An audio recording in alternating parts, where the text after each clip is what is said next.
Bonjour. Sujet difficile, l'importance, le rôle de l'électrocardiogramme dans la relation entre le médecin et le sport. Est-ce que l'électrocardiogramme est d'un apport dans la prise en charge? Nous allons voir ça. Et nous allons voir aujourd'hui notamment la façon de lire un électrocardiogramme chez le sportif en fonction d'un certain nombre de critères, en particulier les pièges, puisque c'est un petit peu le problème. C'est quels sont les conseils que je peux vous donner pour lire un électrocardiogramme et éviter ce qu'on appelle les faux positifs dans cette première partie, c'est-à-dire des électrocardiogrammes qui ont l'air d'être graves et qui finalement ne le sont pas. Et il y a un risque de iatrogénie. La iatrogénie, c'est quand le médecin fait du mal au malade parce que on a mal lu et qu'on a inquiété et qu'on fait des examens et qu'on arrête le sportif, eh ben ce sont des causes fréquentes de iatrogénie parce qu'on n'a pas la compétence suffisante et on va essayer de vous enseigner les petits pièges dans lesquels il ne faut pas tomber. D'accord? Bon, alors je reviens vite sur le premier topo. Le sport est bon, très bon pour la santé et c'est très bon pour l'espérance de vie en particulier après 50 ans. C'est pas quand vous faites du sport à 20 ans que vous améliorez votre espérance de vie, c'est à partir de 50 ans qu'il faut rester actif et faire au moins 1, 2, 3 heures de sport dans des bonnes conditions. Et pour cela, il faut éviter de faire malheureusement une mort subite. Bon, c'est un accident exceptionnel, hein, vous avez vu les chiffres en bas. Moins d'un pour 100 000 cas par an. Évidemment, plus on augmente en âge, plus on risque de décéder.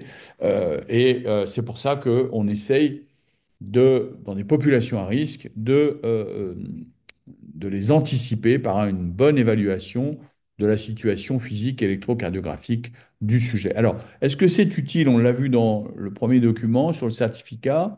euh, L'apport de l'ECG est faible. On a vu que s'il y a une mort sur 100 000 et par an, vous imaginez le nombre d'électrocardiogrammes qu'il faut faire pour arriver à trouver quelque chose.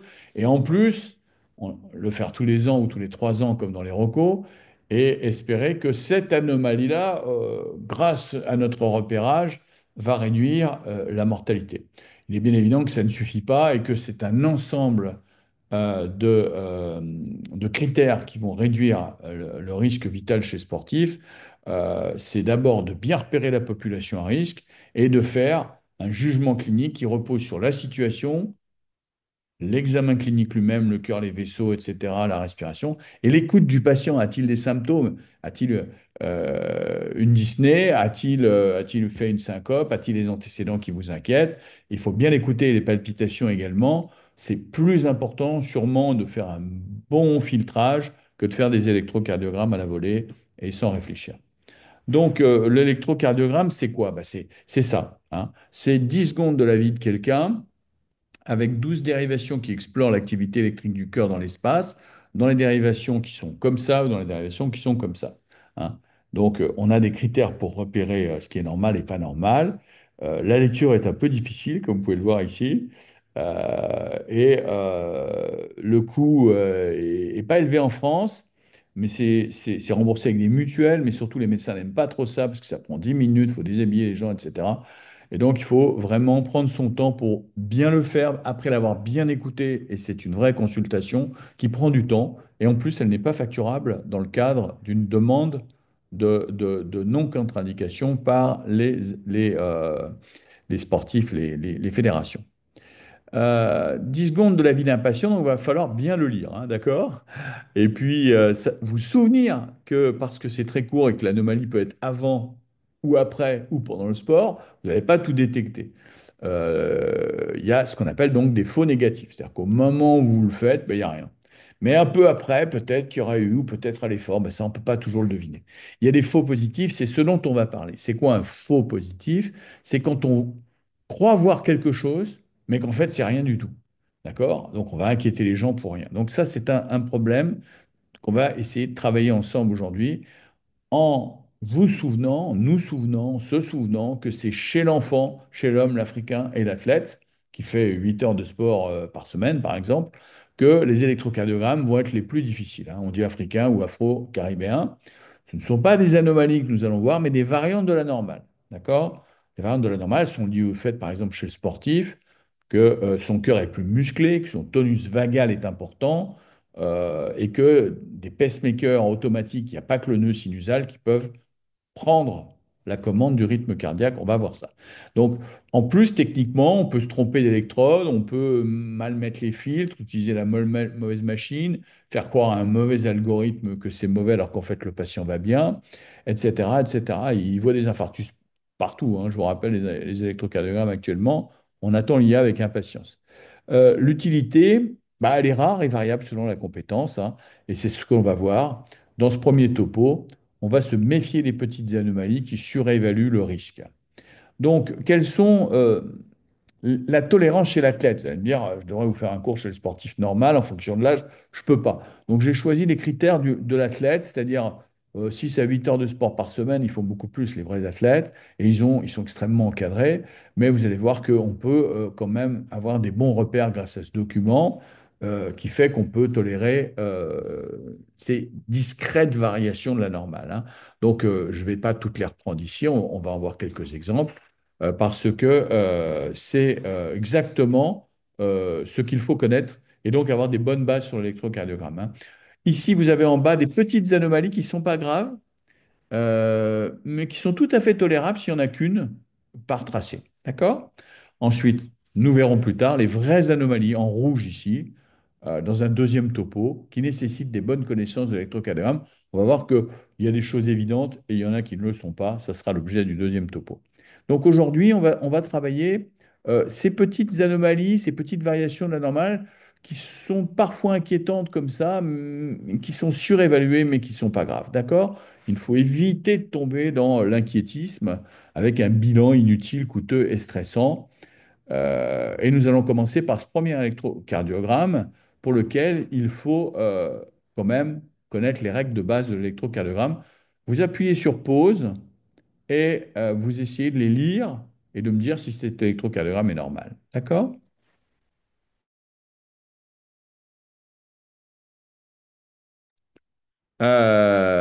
Voilà. Alors là, vous voyez que c'est une sportive, qu'elle a une fréquence cardiaque à 45, je vous les ai mis. Ça n'a pas d'inquiétant, n'a pas du tout inquiétant, même si la théorie voudrait que pour que ça soit strictement normal, ils sont entre 60 et 100. Sinon, tout est bien, hein. L'onde P est positive en D1, il y a une seule onde P devant chaque QRS, l'intervalle PR est modéré, c'est tout à fait ce qu'on veut, etc., etc. Il n'y a pas d'onde Q.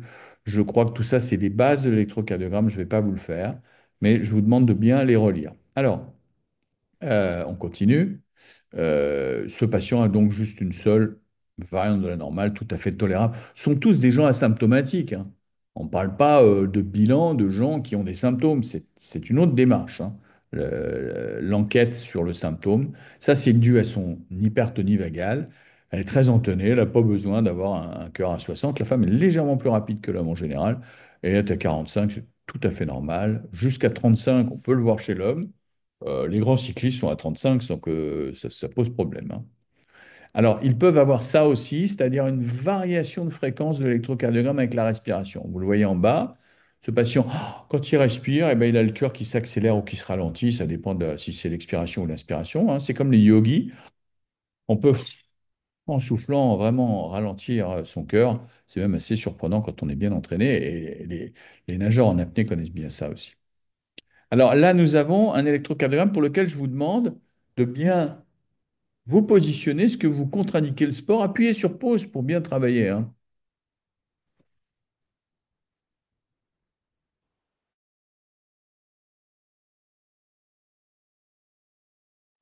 Alors là, elle est à 46 par minute, vous voyez. Vous avez sûrement noté qu'il y a un changement d'onde P, je vous l'avais noté en bas.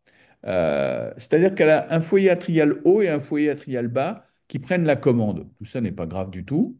On a le droit d'avoir deux foyers atriaux chez les sportifs. Et si elle est asymptomatique et que tout l'électrocardiogramme est normal, il ne faut absolument pas vous inquiéter. On va continuer avec ce tracé qui est, donc on appelle ça un wandering pacemaker. Celui d'une femme de 22 ans qui est sportive et qui bat à 48 par minute. Alors, vous savez que ça ne vous inquiète pas. Vous savez que chez la femme, il y a des petites différences, notamment, vous voyez que les curés sont un petit peu plus fins, hein, excusez-moi, par rapport à l'homme. Et là, ce que vous observez, c'est que Ben, il y a une augmentation de l'intervalle PR, vous voyez. Ici, le PR augmente, c'est écrit en bas sous forme de dromogramme. Ce n'est pas grave. Le PR jusqu'à 400 millisecondes, voire même un BAV du deuxième degré de type 1, c'est-à-dire dans l'oreillette, à cause de l'hypertonie vagale, ce n'est pas grave. Dès qu'elle va faire un petit effort, tout ça va rentrer dans l'ordre. C'est vraiment à connaître. Chez le sportif de 22 ans, on peut même avoir des tracés un peu inquiétants comme ça avec une onde P qui a l'air bloquée. Mais si vous regardez un petit peu avant, le PR augmente légèrement et c'est donc un Mobis 1. On reconnaît l'homme ici à ses grands QRS un peu amples et ses ondes T un peu amples également. Tout ça ne m'inquiète pas. Est-ce que celui de gauche ou celui de droite a une contre-indication au sport? Ah, vous voyez qu'il faut prendre son temps, hein. C'est pas uniquement 10 minutes un électro, c'est quand même regarder les 12 règles de base très méticuleusement. Est-ce qu'il y a bien une onde P? Est-ce que les ondes R poussent bien de V1 V4? Est-ce que les ondes S poussent bien de V1 V2? Est-ce que l'aspect RS? Eh ben non, là l'aspect n'est pas RS, hein. Il est RSR' et c'est pareil ici. Mais on l'a vu, il y a une tolérance pour des petites anomalies comme ça qui sont fréquentes, hein, euh, que certains appellent un bloc de branche droit incomplet, ce qui n'est pas un bloc de branche droit incomplet, parce que les QRS sont modérés, hein, donc c'est 110 millisecondes. D'ailleurs, les blocs incomplets droits, vous en verrez extrêmement rarement. C'est ça que vous allez voir. Des pseudo-blocs incomplets droits parce que vos électrodes sont trop hautes ou parce que le courant électrique dépolarisant dépolarise d'abord le septum, puis le ventricule gauche, et il revient un petit peu en tournant comme ça dans la paroi postéro-basale du cœur, et c'est responsable de cette onde R'. Vous noterez qu'il n'y a absolument pas d'onde S en V6, là, hein. C'est pas du tout un bloc incomplet droit, hein. D'accord? Donc ça, c'est vraiment à connaître parce que ça vous fait peur. N'écrivez pas bloc incomplet droit quand ce n'en est pas un, et, parce qu'en général, ils sont faux. Et en revanche, il y a un bloc incomplet droit, je ne sais pas s'il faut le dire aux malades parce que aux patients, mais ça leur fait peur. Voilà, donc ça c'est vraiment, vraiment bien à connaître pour lire un électrocardiogramme. Voilà, deux électrocardiogrammes, A et B. On reconnaît les grands QRS amples à l'œil nu, ce sont des QRS d'homme, hein, avec ces grandes ondes T notamment à droite, très voltées. Le tonus n'est pas vagal, mais ce sont des électrocardiogrammes peut-être pas de sportifs, hein, ce sont des gens qui viennent pour le sport. Et on note que bah, celui-là, il a des grandes ondes d'air en regard du ventricule droit. V1, explore le ventricule droit. Et celui-là, des grandes ondes d'air en regard du ventricule gauche. Tout ça n'est pas inquiétant du tout. Ce sont des hypervoltages physiologiques des sujets jeunes.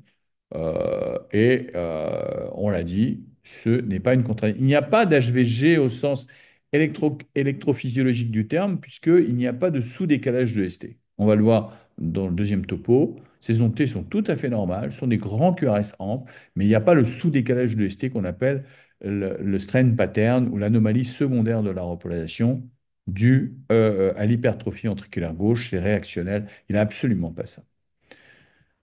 Sur cet électrocardiogramme compliqué, on va s'arrêter un peu. Donc, je vous demande d'appuyer sur pause et de me dire si il y en a un qui vous inquiète, que vous avez déjà vu, que vous n'avez pas vu, dont vous ne connaissez pas le nom de ces repolarisations ont des noms, ces quatre-là.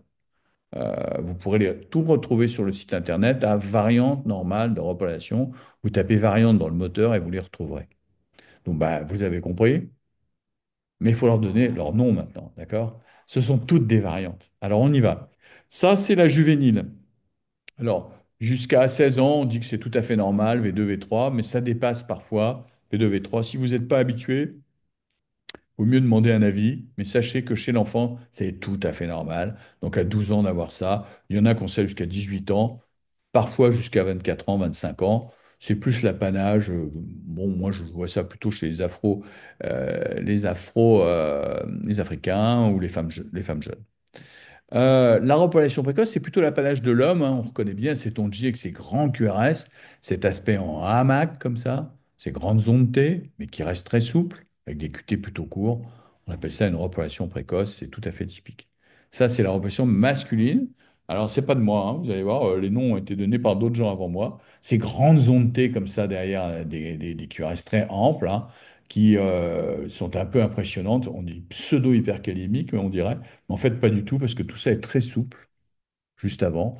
Bon, il faut un peu d'habitude, hein. Il y a une onde de repolation précoce. Ne vous inquiétez pas. Regardez sur le site internet la repolation masculine et vous les verrez, il y en a plein des comme ça. Et ça, c'est plus rare, c'est chez l'afro-caribéen, hein. Alors là, c'était le masculin. Ça, c'est l'afro-caribéen. Donc, les gens qui sont originaires d'Afrique ou qui vivent aux Caraïbes ont souvent ce genre de repolation caractérisé par une inversion terminale de l'onde T en V4, V5.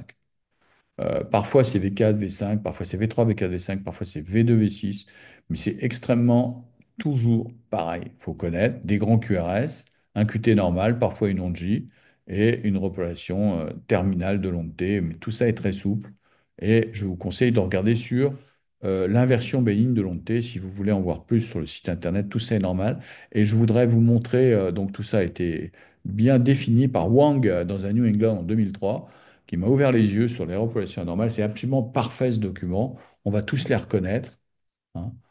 Ici, c'est masculin, vous voyez qu'il n'y a pas d'onde J, c'est juste des grandes ondes T, avec un sus-décalage de ST maximum en V2, V3, qui dépasse largement 1,5 mm. Ça peut aller même jusqu'à 4 mm avant 40 ans. Là, ce sont des repolations précoces. Alors, il y a toujours un ST+, et des ondes J. D'accord? Ces grandes ondes T, en plus, c'est précoce et masculin. Et enfin, là, c'est une variante rare. On reconnaît encore ces grands QRS, toujours très dominants en V3, V4, hein. Vous avez V4, V3, V4, avec une ébauche d'ondes J et cette inversion terminale de ondes T. C'est un document fondamental à connaître. Vous le retrouverez sur le site internet à variation normale de repolarisation.